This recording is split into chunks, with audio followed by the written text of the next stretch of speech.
रोजाना मेरे अब्बा और अम्मी के कमरे से अजीब तरह की आवाजें आती थी। इन आवाजों से मेरी आंख खुल जाती। मैं छुप कर देखती तो मेरे अब्बा पानी की एक गर्म बाल्टी कमरे में ले जा रहे होते और कुछ देर बाद अब्बा अम्मा के पैर पकड़कर माफी मांग रहे होते थे। मुझे ये देखकर बड़ा ताज्जुब होता था। मैं सोचने लग जाती कि अब्बा रोजाना ऐसा क्यों करते थे। जब भी मैं अम्मा से पूछती तो कह देते कि तू अब्बा के सामने मत जाया कर, तेरे अब्बा की नीयत अच्छी नहीं है। मैं अम्मा की बात सुनकर बहुत परेशान हो जाती। अब्बा तो मेरे सगे बाप थे, फिर सगे बाप होकर वो मुझ पर बुरी नीयत कैसे रख सकते हैं। अम्मा मुझे इनके सामने जाने से क्यों रोकती हैं? ये राज जानने के लिए मैं अम्मा के कमरे में छुप गई, मगर इस वक्त मेरे पैरों तले से जमीन निकल गई जब अब्बा ने, मेरा नाम अलीना है, मेरी उम्र 19 साल है और मैं अपने माँ बाप की इकलौती औलाद हूँ। मेरे अब्बा दूसरे शहर में गवर्नमेंट की जॉब करते थे और ज्यादातर घर से बाहर ही रहते थे, तो कभी कभार ही घर आया करते थे। ऐसे में मैं और अम्मी घर में तन्हा रहते थे। ना ही कोई ददियाल वाले थे और ना ही कोई ननियाल वाले थे। जब तक मैं छोटी थी तन्हाई का इतना कोई एहसास नहीं था, लेकिन जब बड़ी हुई तो घर में रहकर बहुत बेजार होने लगी थी। जब से स्कूल जाना शुरू किया तो मुझे भी छोटे बहन भाइयों की ख्वाहिश पैदा हुई कि मेरी भी कोई बहन भाई हो जिनके साथ मैं खेलूं और अपना वक्त गुजारूं। जब ये बात मैं अम्मा से कहती तो वो मुझे खिलौने में खेलने का कह देती। अब तो तुम्हारा कोई भी बहन या भाई आना नामुमकिन है, इसलिए ये बात अपने दिल से निकाल दो और खिलौने से खेलने की आदत डाल लो। अब्बा तो कभी कभार घर आते थे, इसलिए मुझे इनसे इतनी ज्यादा अपनायत महसूस नहीं होती थी। मैं दिल में सोचती थी शायद जिनके अब्बा भी घर से बाहर रहते हैं इन्हें भी मेरी तरह ही महसूस होता होगा। लेकिन मेरी एक दोस्त थी, इसके अब्बा भी काम के सिलसिले में घर से बाहर ही रहते थे और जब भी वो घर वापस आते तो अपनी बच्ची के लिए ढेर सारे खिलौने लाते। मेरे अब्बा तो मेरे लिए कुछ भी नहीं लाते थे। एक बार मैंने अब्बा से खिलौने मांग लिए, लेकिन अम्मा ने अब्बा के जाने के बाद मुझ पर बहुत गुस्सा किया और कहा कि आइंदा अब्बा से कोई भी फरमाइश ना करो, जो भी मांगो अपनी अम्मा से ही मांगो। मैं जैसे जैसे बड़ी होती गई मुझे महसूस होता कि अम्मा और अब्बा के बीच एक अजीब से अजनबियत है। वो एक दूसरे से सिर्फ जरूरत के तहत ही बात किया करते थे। मामूल के मुताबिक इन दोनों के बीच में ना ही कोई मोहब्बत थी और ना ही कोई नोकझोंक, जो मामूल के मुताबिक मियाँ और बीवी के रिश्ते के बीच में होता है। मुझे ऐसा लगता था कि अम्मा ही अब्बा से खींची खींची से रहती थी, क्योंकि मेरे अब्बा तो बहुत नरम दिल के और अच्छे इंसान थे। हमारे घर में कोई भी रिश्तेदार नहीं आया करते थे। मैं दिल में यही सोचती थी कि शायद हमारे रिश्तेदार इस दुनिया में मौजूद ही नहीं है, या फिर ये भी सोचती थी कि अम्मा अब्बा ने हर रिश्तेदारों से रिश्ता तोड़ लिया है। मुझे आज तक समझ ही नहीं आया था कि अम्मा और अब्बा के बीच में किस किस्म की नाराजगी है। मैं अपने बचपन से ही देखती आ रही थी और वो नाराजगी अभी तक खत्म नहीं हुई थी। अम्मा तो मुझे अब्बा से दूर ही रखती थी, कभी इनके करीब भी जाने नहीं देती थी। जितने दिन अब्बा घर पर होते अम्मा मुझे इनसे दूर ही रखती थी, या फिर पड़ोस के घर मुझे सारा सारा दिन छोड़ आती थी और रात को ले जाती। मैं और अम्मा एक कमरे में होते और दूसरे कमरे में अब्बा होते थे। और फिर जब मैं अम्मा से कहती कि तुम और अब्बा एक कमरे में क्यों नहीं सोते, तो अम्मा के पास कोई जवाब नहीं होता था। मेरे अब्बा बहुत अच्छे थे, हर वक्त मुझे हंसकर देखते। जब मैंने इनसे खिलौने मांगे थे तब अगली बार जब अब्बा आए तो मेरे लिए बहुत से खिलौने लाए थे। जब मैं इनसे खिलौने लेने गई तो अम्मा ने मुझे इशारे से मना कर दिया कि तुम इनके पास नहीं जाओ। यूं ही वक्त गुजरता रहा और मैं 20 साल की हो गई। मेरे अब्बा रिटायर्ड हो गए थे और अब मुस्तकिल तौर पर घर ही आ गए थे। अब अम्मा अब्बा के साथ कमरे में सोने लगी थी। मैंने जब ये सारा माजरा अपने एक दोस्त को बताया तो वो सुनकर कहने लगी, मुझे लगता है वो तुम्हारे सगे अब्बा नहीं होंगे, इसलिए तुम्हारी अम्मा तुम्हें इनके करीब जाने से मना करती हैं। मुझे भी यही लगता था कि शायद अब्बा सौतेले हैं, इसलिए अम्मा इनके पास नहीं जाने देती। मगर एक उलझन ये भी थी कि इन दोनों में मियाँ बीवी वाली मोहब्बत भी तो नजर नहीं आती थी।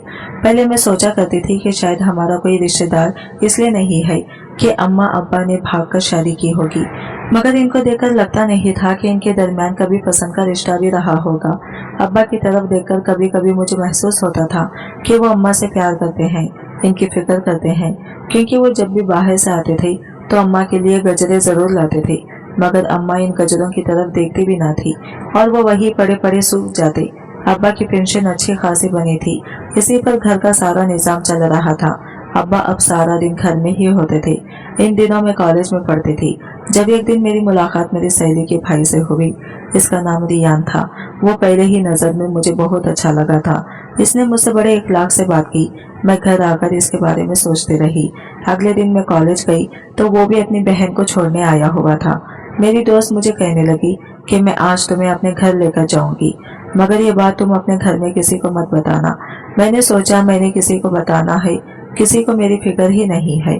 मैं अपनी दोस्त के साथ इसके घर तो चली गई, मगर मुझे ये देखकर बहुत अजीब लगा। इसके सारे घर वाले जैसे मेरे ही इंतजार में बैठे थे, मुझसे बहुत प्यार से मिले, मुझे जबरदस्ती खाने पर रोक लिया। खास तौर पर मेरी सहेली की दादी तो मुझे बार बार गले लगा रही थी। मैं बहुत उलझन का शिकार हो गई। ऐसे लग रहा था जैसे मेरी सहेली नूर के घर वाले मुझे बहुत अरसे से जानते थे। हालांकि मैं इनको पहली बार मिली थी। नूर का भाई रियान मुझे घर छोड़ने आया था, नूर भी साथ थी। मैंने नूर को कहा कि तुम भी मेरे घर आ जाओ, मैं तुम्हें अपने अम्मा और अब्बा से मिलाती हूँ। नूर बहुत खुशी से मेरे साथ आने लगी, लेकिन इसके भाई ने कहा नहीं, अभी तुम ना जाओ, अभी सही वक्त नहीं है। रयान की बात पर मैं चौंक गई कि सही वक्त से क्या मुराद है। खैर घर में मुकम्मल खामोशी थी। मैं चुपचाप अपने कमरे में जाने लगी तो अम्मा के कमरे से हल्की हल्की आवाज सुनाई दी। अब्बा अम्मा से बात कर रहे थे। मैंने कान लगाकर सुना तो अब्बा कह रहे थे कि आलिया मेरी सगी बेटी है, तुम मेरी बेटी को मुझसे बात कर रहे थे। मैंने कान लगाकर सुना तो अब्बा कह रहे थे कि आलिया मेरी सगी बेटी है, तुम मेरी बेटी को मुझसे दूर नहीं कर सकती। अम्मा कहने लगी ये सिर्फ मेरी बेटी है, मैं नहीं चाहती तुम्हारा साया भी इस पर पड़े। तुम इसके बाप जरूर हो, मगर तुम्हारा हक नहीं है इस पर। मैं अपने कमरे में आ गई। अम्मा अब्बा की बातों से ये तो पता चल गया कि अब्बा मेरे सौतेले नहीं बल्कि सगे बाप हैं, मगर अम्मा का रवैया ऐसा क्यों था? एक दिन इन तमाम सवालों से तंग आकर मैंने अम्मा से पूछ ही लिया। मैंने पूछा अम्मा ये बताओ, क्या अब्बा ने जबरदस्ती तुमसे शादी की थी या फिर तुम दोनों ने भागकर शादी की थी? अम्मा ने हंसकर कहा कि लगता है तुम पागल हो गई हो, तुम्हारे अब्बा का निकाह सब लोगों के सामने मेरे साथ हुआ था। मैंने कहा अम्मा जब तुम दोनों की मोहब्बत से शादी हुई थी तो फिर ऐसा क्या हो गया जो अब्बा के साथ तुम ऐसा रवैया रखती हो? अम्मा ने मुझे झिड़कते हुए कहा ये तुम्हारा मसला नहीं है, हम दोनों के आपस का मामला है। मैंने इन दोनों को इनके हाल पर छोड़ दिया और सोचा ये दोनों जो मर्जी करते रहे, मुझे क्या। फिर मैं अपने दोस्त नूर के साथ अक्सर इसके घर चली जाती। कभी कभी इसके भाई से भी मुलाकात हो जाती थी। मुझे वो अच्छा लगने लगा था, मगर इस दिन के बाद से इसने कभी कोई बात ही नहीं की थी। अब अक्सर रात को अम्मा और अब्बा की आवाज़ों से मेरी आंख खुल जाती। पहले पहल तो मैं आंखें बंद करके लेटी रहती, मगर एक दिन छुपकर देखा तो जान निकल गई। मेरे अब्बा गर्म पानी की बाल्टी कमरे में ले जा रहे थे और कुछ देर बाद अब्बा अम्मा के कदमों के पास बैठे हुए थे और हाथ जोड़कर इनसे माफी मांग रहे थे। मुझे बड़ी हैरानी हुई कि अब्बा ऐसा क्यों कर रहे हैं। आखिर उन्होंने ऐसा क्या कर दिया था जिसकी वजह से वो यूं अम्मा के पैरों में बैठे हुए थे। मुझे लगा ये 1-2 दिन की बात होगी, मगर अगले दिन भी इनकी आवाज़ों से मेरी आंख खुल गई। इस दिन भी अब्बा अम्मा के पैरों में बैठे माफी मांग रहे थे। मैंने कई दिन सोचा कि आखिर ऐसी क्या बात होगी। मुझे तजस्सुस बहुत ज्यादा था। आखिर रहा न गया तो अम्मा से पूछा कि अब्बा रोज रात को तुम्हारे कदमों में बैठकर माफी क्यों मांगते हैं और अगर पानी कमरे में क्यों ले जाते हैं। मेरी बात पर अम्मा घबरा गई और कहने लगी पागल लड़की, तुम रात को सोने के बजाय हमें देखती रहती हो क्या? फिर अम्मा ने बताया कि कुछ दिन पहले काम करते हुए वो गिर गई थी और पाँव पर चोट लगी थी। बस रात को तुम्हारे अब्बा गर्म पानी से मेरा जख्म साफ करते हैं और फिर से मरहम पट्टी करते हैं। अम्मा ने कपड़ा हटाकर अपना जख्म भी दिखाया था। यहाँ तक तो बात ठीक थी।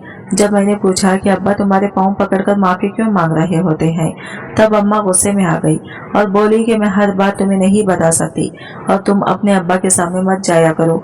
मैंने जवाब दिया मैं तो अब्बा के सामने जाऊंगी। तब अम्मा गुस्से से कहने लगी फिर तो मेरा मरा हुआ मुंह देखेगी।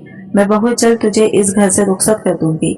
मैं अम्मा के रवैये से बहुत परेशान थी। मेरी दोस्त नूर मुझे अपने साथ फिर से अपने घर ले गई। अभी हम दरवाजे पर ही थे कि इसका भाई रियान अंदर से आया। मुझे देखते ही इसके चेहरे के रंग उड़ गए। वो तेजी से आगे आ गया और अपनी बहन के कान में कुछ कहने लगा। नूर मुझसे कहने लगी आलिया हमारे घर कुछ मेहमान आए हैं, तुम फिर किसी दिन आ जाना। चलो मैं तुम्हें तुम्हारे घर छोड़ दूं। मैं इसकी इस हरकत से बहुत हैरान हुई। नूर मुझे अपनी गाड़ी में बिठाकर मेरे घर ले आई। घर पहुंची तो गाड़ी से उतरते अम्मा ने देख लिया तो मजबूरन मुझे नूर को भी अंदर बुलाना पड़ा। अम्मा नूर को देखकर कहने लगी तुम्हारी शक्ल मुझे जानी पहचाने से लग रही है। अम्मा ने नूर से इसके मुतालिक पूछा तो नूर बताने लगी आंटी मेरे अब्बू का नाम अख्तर है, मैं चौंक गई कि वो झूठ क्यों बोल रही है। इसके वालिद का नाम तो शमशाद अली था। कुछ देर बाद मैं नूर को बाहर छोड़ने गई तो उलझन से पूछा कि तुमने अपने वालिदैन का नाम गलत क्यों बताया। तब वो कहने लगी कि बस घबराहट की वजह से मुंह से यही नाम निकल गया। खैर मैं चुप हो गई। अब कई दिनों से अम्मा और अब्बा की जासूसी करके मुझे हर किसी पर और हर एक पर शक होने लगा था। अब अम्मा ने मेरे लिए रिश्ते देखने शुरू कर दिए थे, लेकिन अब्बा को कानों कान खबर न होने दी। कई बार रिश्ते वाले मुझे देखने आए, मगर रिश्ता अच्छा न होने की वजह से अम्मा इनकार कर देती। मैं भी अंदर से शुक्र अदा कर रही थी कि अच्छा है मेरा रिश्ता नहीं हो रहा। जाने क्यों मेरे जहन से नूर का भाई रियान निकल ही नहीं रहा था। शायद मैं इसे पसंद करने लगी थी। एक दिन मैं कॉलेज से बाहर निकली तो अब्बा को देखकर सकते में आ गई। वो रियान से हाथ मिलाकर कुछ बात कर रहे थे। मैं फौरन से छुप गई। मैं नहीं चाहती थी कि अब्बा के सामने ये भेद खुले कि मैं इसे जानती हूँ। जब नूर अपने भाई के साथ चली गई तो मैं बाहर निकली। अब्बा आज तक मुझे लेने नहीं आए थे, इसलिए मैं हैरान होना बनता था। अब्बा कहने लगे मैं यहाँ से गुजर रहा था तो सोचा तो मैं तुम्हें लेता जाऊं। रास्ते में अब्बा ने सरसरी सा पूछा, क्या तुम्हारी माँ तुम्हारे लिए रिश्ता ढूंढ रही है? मैंने हाँ में सर हिलाया। कहा जी ऐसा ही है। अब्बा चुप कर गई। मुझे लगा वो शायद कुछ करेंगे, मगर मैं ये भूल ही गई कि अम्मा के सामने भला किसकी चलती है। मैं एक दिन कॉलेज से घर आई तो अम्मा घर पर नहीं थे और एक लड़का अब्बा के पास बैठा बातें कर रहा था, जिसकी पिष्ट मेरी तरफ थी। अब्बा मुझे देखकर कहने लगे, ये फैजान है, तुम्हारे ताया का बेटा। मैं तो सुनकर दंग ही रह गई। मैंने कभी ख्वाब में भी नहीं सोचा था कि हम तीनों का एक दूसरे के अलावा भी कोई रिश्तेदार हो सकता है। ये सब क्या हो रहा था? मेरा दिमाग इस वक्त इतना घूम गया कि मुझे समझ ही नहीं आई कि क्या रद्द अमल दूं। मैं कुछ कहे बगैर अपने कमरे में आ गई। वो जानने के लिए उठा तो मैंने सोचा अब जाकर अब्बा से पूछती हूँ कि ये मेरा कजिन कहाँ से आ गया। इतने सालों से ये कहाँ थे? अभी वो दरवाजे से बाहर ही निकला था। उन्होंने इसे देख लिया और अब्बा ने सच बता दिया कि वो कौन है। अम्मा ने सुनकर इतना हंगामा किया कि मैं दंग रह गई। अम्मा ने अब्बा को साफ कह दिया कि आज के बाद इनके घर का कोई फर्द यहाँ नहीं आएगा। अम्मा बोलकर चली गई। मुझे अब्बा पर बहुत तरस आया। मुझे पूरी कहानी जाननी थी कि आखिर अम्मा क्यों और किस लिए ये सब कर रही है। अगले रोज अम्मा सो रही थी। मैं बाहर निकली तो देखा अब्बा नमाज पढ़ रहे थे और पढ़ते पढ़ते अचानक गिर गई। मैं इन्हें उठाने गई। जो ही अब्बा पर नजर पड़ी तो खौफ से मेरी जान निकल गई, क्योंकि अब्बा तो जर्द हो रहे थे। इनकी तबीयत अचानक ही बहुत खराब हो गई थी। मैंने चीख कर अम्मा को आवाज दी। अम्मा भी अब्बा को यूं बेसुध देकर दंग रह गई। फौरन हम अब्बा को हॉस्पिटल लेकर भागे। डॉक्टर ने बताया कि शदीद टेंशन के बाद इनको हार्ट अटैक हुआ है। अब्बा की हालत बहुत खराब थी। डॉक्टरों के मुताबिक इनको खून की शदीद जरूरत थी और अब्बा का ब्लड ग्रुप ना मुझसे मैच हुआ और ना ही अम्मा से। मैंने रोते हुए अपने दोस्त को कॉल मिलाई तो वो अपने भाई रियान के साथ भागे चली आई। खुशकिस्मती से इनका खून मैच कर गया, मगर अब्बा को खून देने से पहले रियान ने मेरे सामने एक हैरत अंगेज शर्त रख दी। कहने लगा, आलिया आपको मुझसे शादी करनी होगी। मैं इसी शर्त पर खून दूंगा और इस शादी के बारे में आप किसी को नहीं बताएंगी, अपनी माँ को भी नहीं, और न ही इनको ये बताएंगी कि खून किसने दिया है। ये मौका ऐसा नहीं था कि शर्तें रखी जाती, मगर मैं क्या करती, अपने बाप की खातिर मजबूर थी। जाने इसने इस वक्त ऐसी शर्त क्यों रखी थी। ये बात भी ठीक थी कि मैं इसे पसंद करती थी और इससे शादी करना चाहती थी, मगर इस वक्त इसकी ये फरमाइश सुनकर मुझे बहुत बुरा लग रहा था। मैंने अपने बाप की जान बचाने की खातिर हाँ कर दी। जैसे ही इसने खून दिया और मेरे बाप की जान बच गई, नूर मेरे पास आई और कहने लगी, कल निकाह के लिए तैयार रहना। मैं बहुत डर रही थी। अगर अम्मा को पता चलता कि मैंने किसी गैर और अनजान लड़के से निकाह कर लिया है तो वो तो शायद मेरी जान ले लेती। मुझे इन दोनों बहन भाइयों का मकसद समझ नहीं आ रहा था कि आखिर वो किस लिए मुझे यूं मजबूर कर रहे थे। मुझे लगता था कि वो भी अपने घर वालों से छुपकर ये सब कर रहे होंगे, मगर ये देखकर पैरों तले से जमीन निकल गई जब देखा कि नूर मुझे अपने घर ले गई। हर तरफ सजावट की हुई थी, फूल ही फूल थे। इसके सब घर वाले अच्छे कपड़े पहने हुए थे। जैसे नई नवेली दुल्हन का इस्तकबाल किया जाता है, वैसे ही मेरा भी हुआ। वो सब मुझे पलकों पर बिठा रहे थे। मुझे शक करना चाहिए था, मगर इतनी मोहब्बतों के आगे मैं शक कैसे कर सकती थी। तंग आकर मैंने खुद को हालात के दोबारे में छोड़ दिया था कि जो होगा देखा जाएगा। मेरा निकाह हो गया। रियान के सारे घर वाले बहुत खुश थे। मैंने दिल में सोचा कि ये लोग किस किस्म के हैं, ये मेरे बारे में कुछ नहीं जानते, फिर क्यों मुझे इतनी खुशी से अपने घर की बहू बना रहे हैं। निकाह के बाद नूर ही मुझे हॉस्पिटल छोड़ने आई थी। मैंने रास्ते में इसे पूछने की बहुत कोशिश की थी कि ये सब क्या है, मगर वो चुप ही रही। और बस यही कहा कि बहुत जल्द तुम इस रात तक पहुंच जाओगी, अभी जाओ अपने बाबा के पास। मैं अंदर चली गई। अम्मा परेशान हो गई कि तुम कहाँ थी। मैंने झूठ बोल दिया कि फ्रेश होने घर गई थी। अब्बा पहले से बेहतर थे। मैं अब्बा को देखते हुए यही सोच रही थी कि इनकी जिंदगी का राज जानने की जुस्तजू वही की वही रह गई और मेरी खुद की जिंदगी एक पहेली बनकर रह गई। अब माँ की हालत देखकर लग रहा था कि इन्हें अब्बा का बहुत सदमा हुआ है। मैंने इन्हें चोरी चोरी रोते देखा था और मुझे यकीन करना मुश्किल हो रहा था। अम्मा अब्बा के लिए रो सकती है। अब्बा ठीक हो गए तो हम इन्हें घर ले आए। अगले रोज अचानक दरवाजे पर दस्तक हुई। दरवाजा अम्मा ने खोला। आने वाले मेहमानों को देखकर मेरे ऊपर की सांसें ऊपर और नीचे की सांसें नीचे रह गई। सामने मेरा सारा ससुराल खड़ा था। मेरा शौहर और इसके माँ बाप और दादा दादी सबको देखकर मेरी रंगत फीक हो गई। मैंने सोचा मैं अपनी माँ को क्या जवाब दूंगी और अब्बा को क्या बताऊंगी कि मैंने छुपकर निकाह कर लिया। लेकिन इससे पहले मैं कुछ कहती, अम्मा की जोरदार आवाज से मुझे चौंका दिया।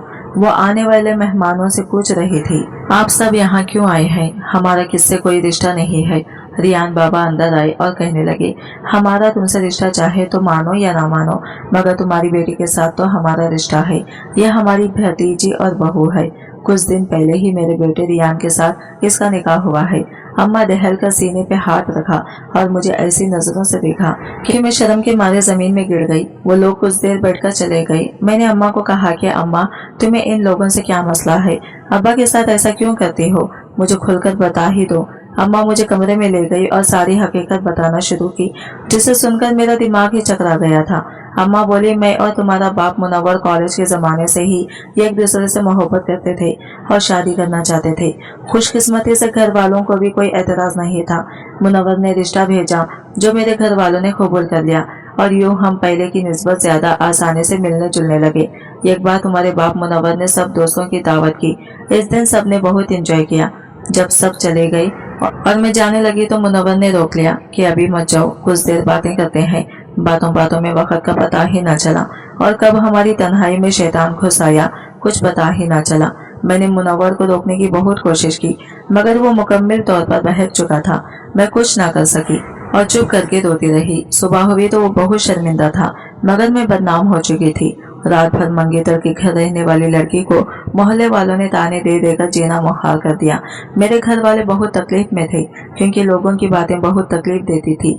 फिर इसी दौरान मैं हामिला हो गई। यह खबर जाने कैसे पूरे मोहल्ले में फैल गई। मेरी बहुत जगह हंसाई हुई और इस सारे मामले की खबर जब मुनव्वर के घर वालों को हुई और पता चला कि सारा कसूर इनके बेटे का है तो वो फौरन निकाह पर राजी हो गई। मैं बहुत रोती थी। इस सब में मेरा कोई कसूर न था। मुनव्वर ने जो भी मेरे साथ किया बहुत गलत किया था। मुझे इससे नफरत होने लगी थी, मगर मेरा दिल जैसे मुर्दा हो चुका था। तुम्हारी पैदाइश के बाद मेरा और मुनव्वर का निकाह हुआ। मुझे रुखसती करते वक्त मेरे माँ बाप ने हमेशा के लिए मुझसे नाता तोड़ दिया और कहा कि तुम्हारी वजह से हमारी इज्जत खाक में मिल गई है। यह अजियत सिर्फ मेरे ही हिस्से में क्यों आई थी? इसलिए मैंने जब मुनव्वर से कहा कि मैं तुम्हारे घर नहीं जाऊंगी, जिस तरह मैं अपने घर वालों से खता ताल्लुक करके आई हूँ, तुम्हें भी सबसे नाता तोड़ना होगा, वरना मैं अपनी बच्चे समेत नहर में छलांग लगा दूंगी। इसको तकलीफ देने की खातिर मैंने तुमको इससे दूर रखा। इसे खुद की भी करीब न आने दिया क्योंकि सारा कसूर इसी का था। पिछले कई सालों से वो मुझसे माफी मांग रहा है, कदमों में बैठकर हाथ जोड़ता है, मगर मैं जब भी इसे माफ करने का सोचती हूँ तो वो सब याद आ जाता है जो मैंने सहा था। अगर वो मुझसे शादी ना करता तो मेरा क्या होता? मगर इस दिन इसको हॉस्पिटल में देखा तो मेरा दिल दहल गया। जिंदगी में पहली बार इसके लिए सोचा कि अगर इसे कुछ हो गया तो इस पल मैंने इसे माफ कर दिया। जो लोग इस दिन आए थे वो सब तुम्हारे बाप के रिश्तेदार हैं। वो सब लोग बहुत अच्छे हैं, मगर मुझे अफसोस है कि मैंने इनसे नाता तोड़ रखा। अम्मा की बातें सुनकर मैं चुप से रह गई। फिर अब्बा ने मुझे बताया कि रियान ने ही इन्हें ढूंढ निकाला था और वही चाहता था कि किसी तरह ये टूटा हुआ खानदान एक हो जाए। दादा और दादी अब्बा को बहुत याद करते थे और इनसे मिलना चाहते थे क्योंकि गुज़िश्ता है सालों से उन्होंने अब्बा को नहीं देखा था। रियान ने सबको मिलाने के लिए नूर को मुझसे दोस्ती करने को कहा क्योंकि मैं ही वो वाहिद जरिया थी जो इसमें काम आ सकती थी। रियान के सब घर वालों को मालूम था कि मैं कौन हूँ। इसीलिए सब बहुत प्यार से मुझसे पेश आते थे। रियान ने अब्बा को खून देने से पहले निकाह की शर्त सिर्फ इसलिए रखी थी ताकि मेरी अम्मा इनकार न करती। वो मेरे जरिए दोनों खानदानों को मिलाना चाहता था, इसीलिए इस वक्त ऐसी कड़ी शर्त रखी ताकि मेरे पास इनकार की गुंजाइश न हो। इसके सब घर वालों को इल्म था कि क्या होने जा रहा है। अम्मा ने अब्बा को माफ कर दिया और दोनों की कई साल की सजा खत्म हुई। अब्बा को सजा देकर अम्मा खुद कौन सा सुकून में थी। कुछ दिनों बाद मैं और मेरी अम्मा ने अपने ससुराल में कदम रखा था और हमारा इस्तकबाल इस अहद से किया गया कि पुरानी बातों को अब कोई नहीं दोहराएगा। जिंदगी को एक नए सिरे से शुरू करने का वक्त आ गया था और मैं बहुत खुश थी। रियान को अल्लाह ताला ने फरिश्ता बनाकर भेजा था। इसकी वजह से मेरे माँ बाप को 20 साल के खोए हुए रिश्ते मिल गए थे। अब मैंने दिल में इरादा किया कि मैं अपनी माँ को भी इनके बिछड़े खानदानों से मिलाऊंगी। शादी के बाद मैंने अपनी माँ के वालिदैन यानी अपने नाना और नानी को भी मना लिया था और इस सब में रियान ने मेरा बहुत साथ दिया था। आज मैं रियान की शुक्रगुजार हूँ कि इसने हम सबकी जिंदगियों में फिर से खुशियाँ भर दी हैं। आज की वीडियो कहानी आपको कैसी लगी कमेंट करके जरूर बताइएगा और वीडियो अच्छी लगी है तो लाइक शेयर जरूर कीजिएगा। हमारे चैनल को सब्सक्राइब करें फ्रेंड्स। मिलते हैं अगले नई वीडियो के साथ, तब तक के लिए बाय बाय, टेक केयर, अल्लाह हाफिज।